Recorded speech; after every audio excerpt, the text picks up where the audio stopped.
Hi, I'm Sarah Lyell, and in my chemical demonstration, I'll be showing you how two chemical compounds can be mixed together to form a polymer, otherwise known as a superball. In order to begin the experiment, you will need to gather the necessary supplies. First, you will need ethanol, sodium silicate solution, and food coloring. You will also need rubber gloves, goggles, and an apron for safety precautions. And in order to perform the experiment, you'll need 2 glass beakers, a glass stirring rod, as well as a graduated cylinder and a funnel, depending on how your chemicals are stored. The first part of the procedure is to prepare the chemicals. First, you should measure 20 milliliters of sodium silicate in the graduated cylinder and pour it into the larger beaker. Then, measure 5 milliliters of ethyl alcohol in a different graduated cylinder and pour it into the smaller beaker. Make sure to extinguish all flames in the room.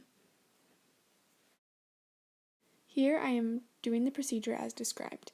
I measure the sodium silicate solution and then the ethyl alcohol, making sure to keep the two in separate beakers. I also measure the ethyl alcohol in a different graduated cylinder to avoid any early reaction.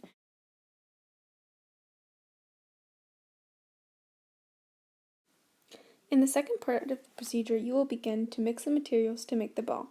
At this point, you can add a few drops of food coloring in the sodium silicate if you desire to have a fun colored bouncy ball at the end. Then, you will add the alcohol to the sodium silicate and stir with a glass stirring rod until a crumbly solid forms. Finally, you'll take this crumbly solid in your hands, with your gloves on of course, and form it into a cohesive ball. You can moisten as necessary and roll until you get the ball that you desire. In this part of the video, I add some red food coloring and then add the ethyl alcohol until I get a crumbly solid, and then I form it in my hands. Then I leave to add some water and continue to roll until I get a ball that I like.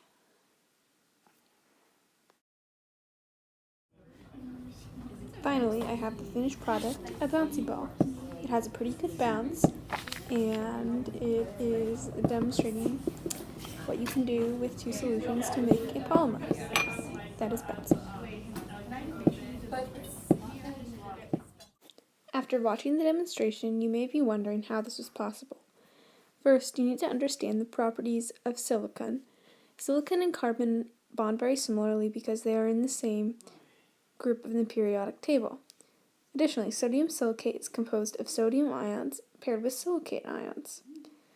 And though they are not in this shape normally, silicate ions can also form a tetrahedral shape and then form long polymer chains.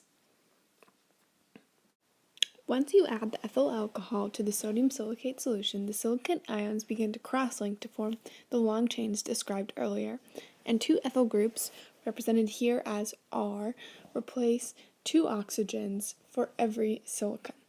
The long chain that is formed resembles a rubber, and that is what the final ball is made up of.